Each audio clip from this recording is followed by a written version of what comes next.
Well, we'll get today's top stories in just a few minutes, but first, a closer look at this blobby pest that has been ridiculing Maine anglers. So, News Center Maine's Christian Harsa, he went out on the water to learn more about why the sea squirt is becoming more of a headache in the Gulf of Maine.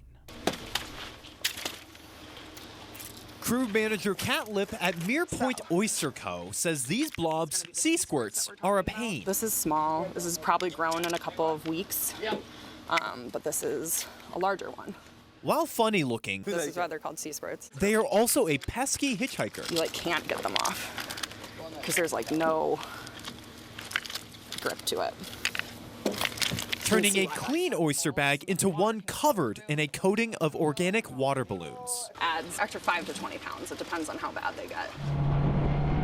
And you can usually tell which ones have all the sea squirts on it because they'll be what we call sinkers. Sinking from the weight of sea squirts. They're a huge pain. But this is a great example of invasives growing on top of invasives. Sea squirts, or more scientifically, tunicates, are technically invasive to the region. But ecologist Jeremy Miller says they've been here for at least a century. Now, many species have made the Gulf of Maine their home. And it's not so much a matter of getting rid of them anymore, but learning about how they affect our local ecology. And that effect changes from year to year. Blade of kelp off of Great Diamond Island last year compared to the same kelp off of Great Diamond Island this year. Too many squirts can stress or kill kelp, oysters, and other sea life. The squirts themselves, though, are more resilient. If we were to take a trap that's covered with tunicates and tear a lot of them off and put them back into the water, those can settle and grow new colonies. So oyster farms hire divers to flip their gear out of the water, killing the tunicates. If you don't flip them enough,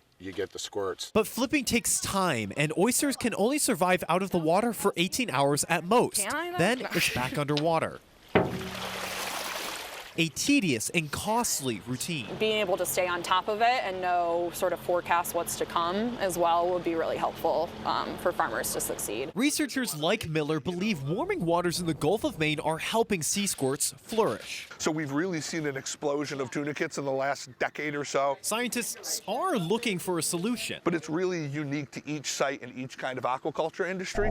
making a cure-all fix a slippery goal. We don't know why we do it sometimes, but we love oyster farming, but everything is working against you. Including these blobby creatures. Along the Gulf of Maine, Christian Harsa, News Center, Maine. Now, if you're interested in learning more about sea squirts in the Gulf of Maine, we have a link to some material from the Department of Marine Resources on our website and mobile app.